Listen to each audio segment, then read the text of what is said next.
Salam kenal Pak, nama saya Anisha.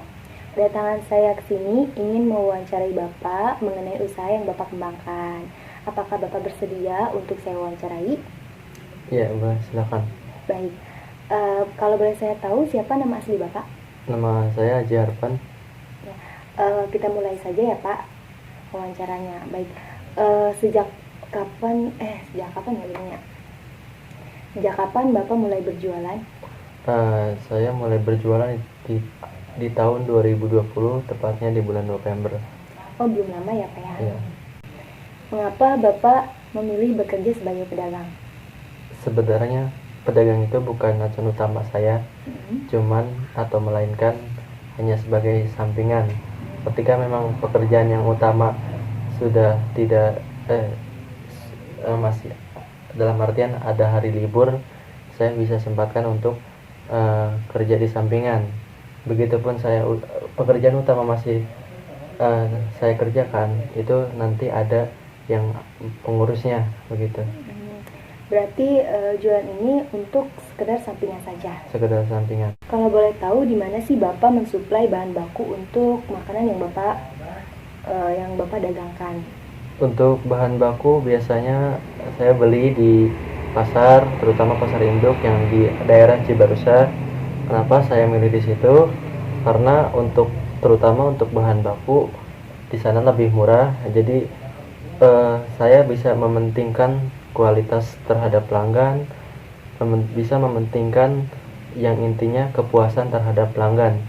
Saya bisa menjual dengan produk yang bagus, dalam artian di produk tersebut ada bermacam-macam variasi dan sesuai dengan harga. Iya, baik. Kira-kira dulu modal Bapak itu berapa sih Pak?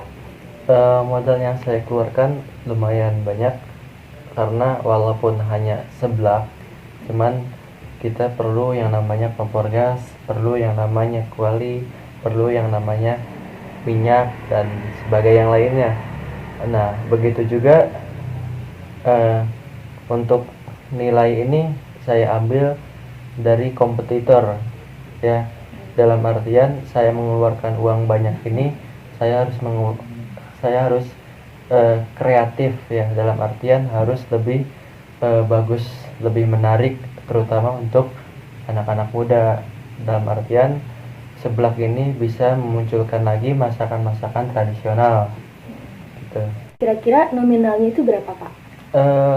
Lumayan banyak, nominalnya sekitar 2.500.000 untuk pengeluaran di bahan baku. Terus saya dan nominal di luar bahan baku itu sekitar 1 juta, jadi totalnya sekitar 3.500.000. Itu sudah termasuk peralatan dan bahan baku untuk pembuatan makanan itu sendiri. Selama Bapak berjualan itu apa sih suka duka selama Bapak berjualan? Pasti kan ada tuh suka sama dukanya ya kan? Coba dong ceritain Pak. Suka duka banyak ya.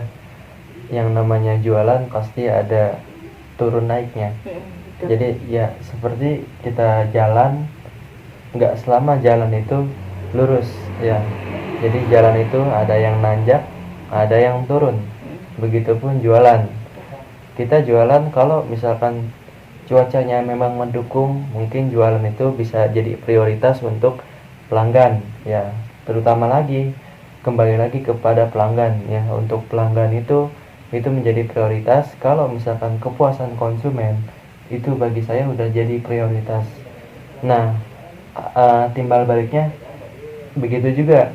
Kalau misalkan di duka saya, kalau yang sering saya alami dukanya itu ya seperti tadi, cuaca. Untuk pendapatan Bapak sendiri sehari itu berapa Pak?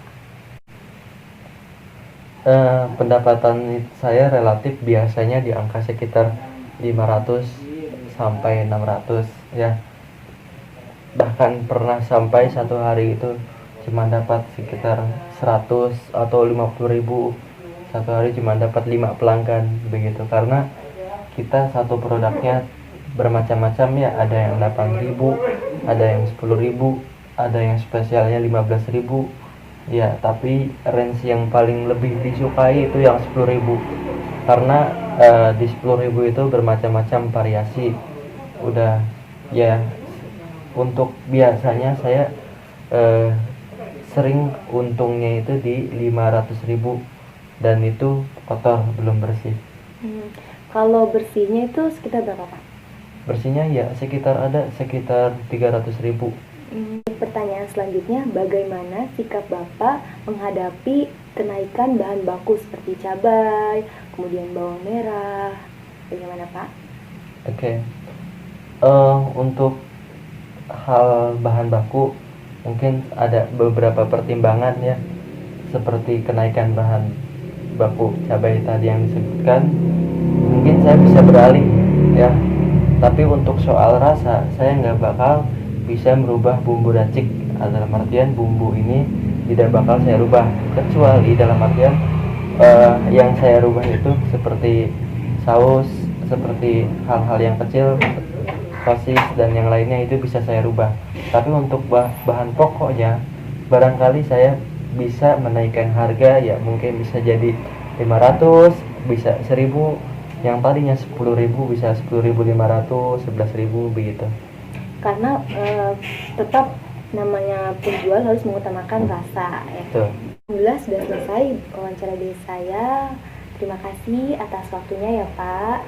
Mohon maaf apabila ada kesalahan kata atau tingkah laku saya yang kurang berkenan di hati Bapak. Gitu.